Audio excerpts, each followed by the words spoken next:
ఏమయ్యా మీ వాడు మిల్లు చూసుకుంటున్నాడని చెప్పావు, అడు చూడు ఎలా ఆడుకుంటున్నాడు. మీరు ఆడండి రా. ఏంటి ఎరా మిల్లు మూసేసి వచ్చావా? లేదు, గుమాస్తున్నాడు. మిల్లు వదిలేసి ఇక్కడేంట్రా కబడ్డీ కబడ్డీ అంటావు? ఇప్పటి వరకు అక్కడే ఉన్నా నాన్న. ఎప్పుడురా నీకు బాధ్యత తెలిసేది? పెళ్లి చేసి ఉంటే ఈ పాటికి 3 పిల్లలు కనేవాడు. ఎప్పుడు చూడు కబడ్డీ కబడ్డీ అంటావు, ఏదో చావు. సోది కొట్టకుండా ఆడండి రా. ఏమయ్యా ఆడితే ఆడాడు గానీ అడ్డమైన వాళ్ళతో ఆడుతున్నాడయ్యా. ఎలాంటి కొడుకును కన్నావయ్యా నువ్వు?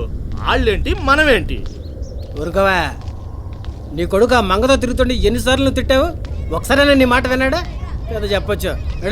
కబడ్డీ కబడ్డీ కబడ్డీ కబడ్డీ కబడ్డీ కబడ్డీ కబడ్డీ కబడ్డీ కబడ్డీ కబడ్డీ కబడ్డీ కబడ్డీ కబడ్డీ కబడ్డీ కబడ్డీ.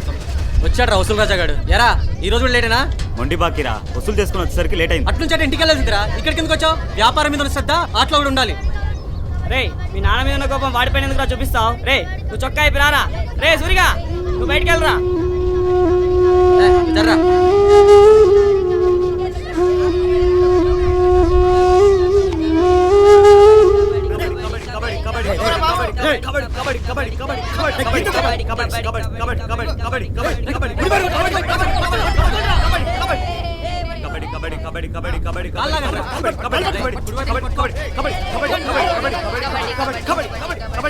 బాబు నేను మీతో ఆడొచ్చా?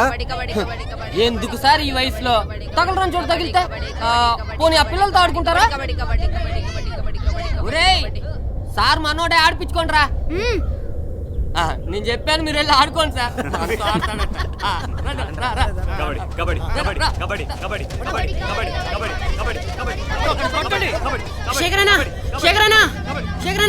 ఏట్రా ఇప్పుడు వచ్చారన్నా? అంత మాత్రం దానికి ఆయాసపడుతూ చెప్పాలరా? అది కాదన్నా, మనం నోడించడానికి వాళ్ళ టీంలో పోలీస్ టీం వాళ్ళని చేర్చుకున్నాడట. అమ్మడి అబ్బా, ఈ మ్యాచ్ కూడా దొబ్బిందనమాట. ఆడి ఓడడం కన్నా ఆడకపోవడం మంచిదిరా. మన ఊరికొచ్చి మన మీద గెలిచేదేవట్రా, చూద్దాం.